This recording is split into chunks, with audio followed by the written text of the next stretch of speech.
Bom dia, boa tarde, boa noite. E aí, pessoal, beleza? Bem, pessoal, hoje mais uma aula de língua portuguesa. Eu sei que está todo mundo aí na expectativa, todo mundo preparado para mais uma aula. O tema de hoje é anedota, um gênero que vocês já estudaram, um gênero que vocês já conhecem bastante. Hoje a gente vai relembrar um pouco, observando, logicamente, as habilidades da semana, beleza? Primeiro passo, como sempre, é o projeto de fluência. Então, eu fiz a leitura do texto para vocês na aula anterior. Olha o ônibus, então todo mundo hoje fazendo a leitura, dessa vez em voz alta. Primeiro dia leitura silenciosa, hoje leitura em voz alta. Beleza, pessoal? Para o vídeo, começa a leitura. Quem não quer parar o vídeo, pega lá a apostila, vocês receberam a apostila lá na escola que tem os textos de fluência, procura lá o texto, olha o ônibus. Beleza, pessoal? Pois bem, agora é o momento da correção da atividade. A tirinha é Romeu e Dalila, do Angeli. Que olhar é esse, Dalila? Olhar de tristeza, de mágoa, desilusão, olhar de apatia, tédio, solidão, sorte, pensei que fosse conjuntivite. Pois bem, pessoal, a primeira questão tem uma análise, uma interpretação dessa tirinha. Na letra A, qual o objetivo desse texto? Eu conversei com vocês sobre qual o objetivo da tirinha, né? Em geral, é provocar humor e também gerar uma reflexão. Nesse caso, não é uma reflexão por um problema social, mas sobre as relações humanas, né? No caso, a relação entre Romeu e Dalila.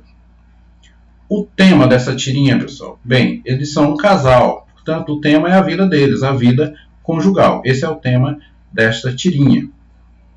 O que provoca humor na tirinha e por quê? Eu falei para vocês na aula anterior que normalmente o humor da tirinha é provocado pela quebra da expectativa. A história, a narrativa caminha para um rumo e de repente nós temos uma quebra de expectativa. Aqui ela fala dos seus sentimentos, daquilo que ela está sentindo. E o Romeu acha que ela está com uma doença nos olhos, por isso que ela está com o olhar dessa forma. Então, é essa quebra da expectativa, através de que? Da resposta que o Romeu dá, mostrando que ele não se importa tanto assim com Dalila. Pela imagem, qual é a melhor descrição da mulher e por quê?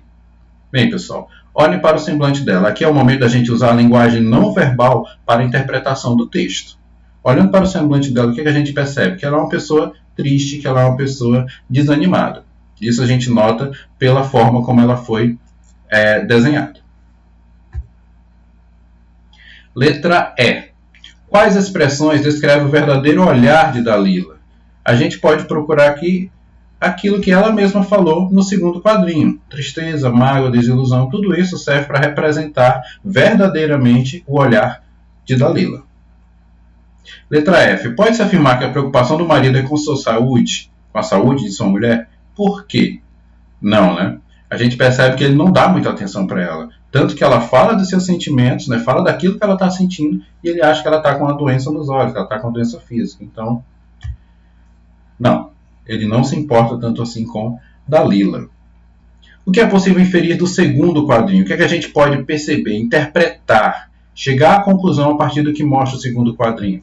Que Dalila é uma pessoa triste, né? que ela está infeliz. Sempre lembrando que interpretação é algo muito pessoal. Isso eu botei aqui como sugestão aquilo que eu entendo, aquilo que eu percebo. Mas vai muito da interpretação de cada um, tá certo, pessoal? A interpretação, ela é pessoal. Você concorda com o fato de que todo casamento termina assim, como o de Dalila? Aqui é uma questão pessoal, viu, pessoal? Viu, galera?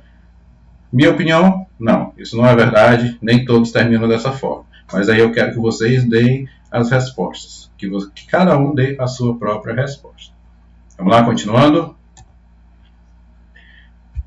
A segunda questão em diante, nós temos aqui para elas, né, a tirinha do Menino Maluquinho, personagem que todos nós conhecemos do Ziraldo. Nessa tirinha, o Menino Maluquinho usa uma panela na cabeça. Por quê? Porque ele é um cara meio culinário. É o que ele diz lá no primeiro quadrinho da tirinha. A explicação de por que ele usa essa panela na cabeça. Terceira questão. O fato responsável pelo desenrolar da tirinha é justamente isso. O que faz todas as ações acontecerem é justamente o fato dele usar uma panela na cabeça, né? O relato parte disso. Então, letra A. Quarta questão. Segundo o menino maluquinho, fresca é. O que é fresco? O que ele fala que é fresco? Muito simples. Só errou essa quem não leu a tirinha. A Cuca. Cuca fresca. Questão 5. Na sequência dos quadrinhos, o uso das reticências provoca efeito de quê, pessoal? Em geral, as reticências são utilizadas com a intenção de suspensão do pensamento. Mas nesse caso aqui, a gente percebe que é uma ligação, uma conexão entre os vários quadrinhos. Então, é a ideia de continuidade, letra D. E, por fim, no último quadrinho, a conjunção I tem a função de... Bem, a conjunção I ela é aditiva. Normalmente, é uma conjunção que vai... Aliás, é um tipo de conjunção que vai te dar uma ideia de soma, né? De adição. Portanto, adicionar mais uma característica. Só chamar a atenção para uma coisa, pessoal. A gente está estudando essa semana a relação de causa e consequência, né? Uma ação que gera uma outra ação, né? A causa gera a consequência. Então, aqui no primeiro quadrinho, a gente tem isso. Nós temos a causa. Sou um menino meio culinário. Essa causa gera o que como consequência? Ele usar uma panela na cabeça. Então, nós temos aqui a relação de causa e consequência. Ele ser culinário e, por conta disso, usar uma panela na cabeça. Causa e consequência. Entendido, né? Então, vamos para frente, pessoal. Agora, no tema da aula de hoje, que é a anedota. Bem, é um gênero que vocês já estudaram bastante, né? Que vocês já estudaram em séries anteriores, a gente vai só rever. Então, só uma passadinha aqui rápida sobre as características do gênero. Narração relativamente curta, enredo simples. São textos curtos, são textos simples, textos rápidos, né? Que envolvem poucas personagens. São textos populares, que têm o objetivo de descontrair, de provocar humor, de gerar o riso, gerar humor. Normalmente a gente não sabe de quem é a autoria, são textos que vão passando de forma oral, né? Vão passando de uma pessoa para outra, um ouve aqui, conta para outra, acolá. Então a gente nem sabe quem cria essas histórias, né? Então por isso, normalmente a autoria é desconhecida. São utilizadas normalmente em ambientes informais, ou seja, em ambientes em que você pode contar uma historinha dessa, em que rir não é nenhum problema. Você não vai contar uma piada numa reunião, pelo menos não se recomenda. Mas em ambientes informais, uma conversa, na hora do intervalo, você conversando aí com seus familiares, aí está liberado. Linguagem simples e coloquial. Bem, se é um texto simples, se é uma narrativa simples, a linguagem vai seguir esse padrão. Então, nada de termos muito complexos, nada de estruturas muito complexas, não. São textos bem simples para justamente serem mais fáceis de compreendidos e, logicamente, atingir o grande objetivo que é gerar riso. Humor e ambiguidade. Aqui é importante, pessoal, a gente observar que a ambiguidade, o fato de uma expressão poder significar mais de uma coisa. Isso é muito utilizado nos textos, no gênero anedota, né, nas piadas. Uma palavra ou uma expressão que pode apresentar mais do que um significado. Sarcasmo e ironia, principalmente a ironia, é muito utilizada também nesse tipo de texto. Presença do discurso direto, ou seja, a presença dos diálogos. Nessas narrativas curtas, a gente normalmente temos a conversa entre duas personagens, ou muitas vezes temos a conversa entre duas personagens. Isso é discurso direto, o diálogo entre as personagens da narrativa. Situações cotidianas, trazem situações corriqueiras, situações do dia a dia, né? Até isso ajuda na representação, a gente se sentir próximo daquilo que está vendo na historinha. Mas enfim, isso aqui é só uma revisão, então vamos partir para os exemplos, para que a gente observe alguns aspectos nesse texto. Vamos lá para a primeira anedota. Na escola, a professora manda o aluno dizer um verbo qualquer e ele responde, bicicleta. A professora então corrige, não é bicicleta, é bicicleta, e bicicleta não é verbo. Ela tenta com outro aluno, diga um verbo. Ele arrisca.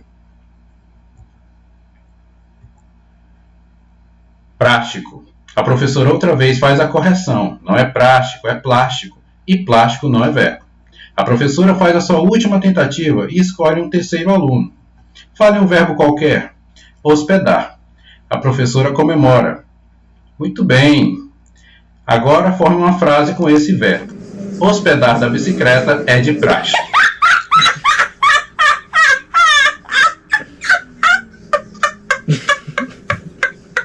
Bem, pessoal, aqui a gente tem bem claro como funciona a anedota, né? É um texto simples, é um texto com poucas personagens, e a gente tem também aquela quebra da expectativa, né? Na tentativa de se gerar humor. A gente vê aqui, por exemplo, que o último aluno, né? Quando ele fala o verbo hospedar, aqui nós temos uma ambiguidade. Por quê? Ele fala hospedar, a professora pensa que é o verbo hospedar. Eu hospedo, tu hospedas, ele hospeda. Mas não é isso. Ele está falando de hospedar da bicicleta. Então, aí nós temos a questão da ambiguidade. Como a sonoridade dessa palavra acaba sendo a mesma dessa expressão. E isso gera o humor na tirinha. Tá certo? Só chamar a atenção aqui para um aspecto. Voltar aqui um pouquinho. A questão da referenciação, que também é algo que a gente está estudando. Né? Que a gente está estudando nesse... Desculpa. Que a gente está estudando nessa semana.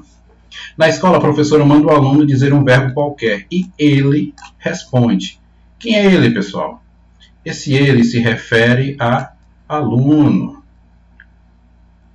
Olha, o menino acabou, o professor, ótimo desenhista. Então, o ele aqui é um pronome que serve para retomar o substantivo aluno. A professora então corrige, não é bicicleta, é bicicleta, e bicicleta não é verbo. Ela tenta um outro aluno. Ela, pronome pessoal, pessoal. A quem esse pronome se refere? A professora. Opa!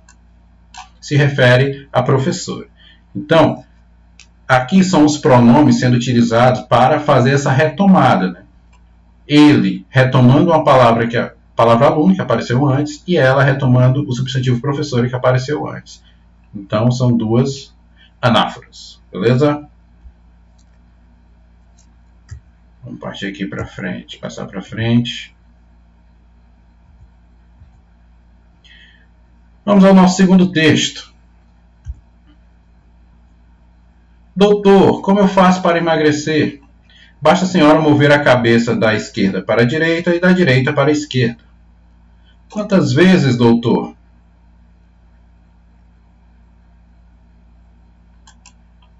Quantas vezes, doutor? Todas as vezes que lhe oferecerem comida. Tá aí, pessoal, mais uma vez. Maldade aí da tirinha. Então, pessoal, mais uma vez aqui, alterando aqui o ponteiro.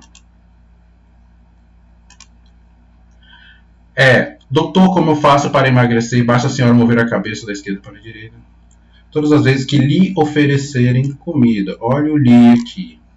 Esse lhe é um pronome pessoal também. E ele faz referência a quem? Faz referência à senhora, a esta pessoa, a esta personagem do texto. Então, novamente, o pronome sendo usado para essa referenciação. Beleza, pessoal? Então, vamos passar aqui para frente.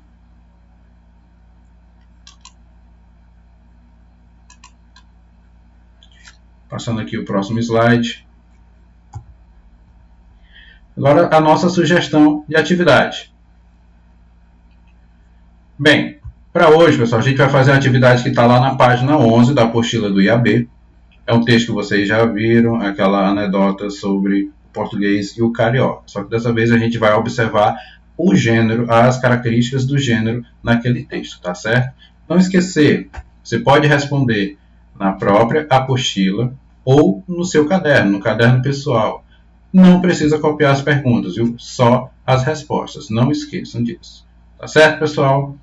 Então é isso. Encerramos mais uma aula. Espero que vocês tenham gostado. Não esqueça de ficar em casa. Não esqueça de ler um livro.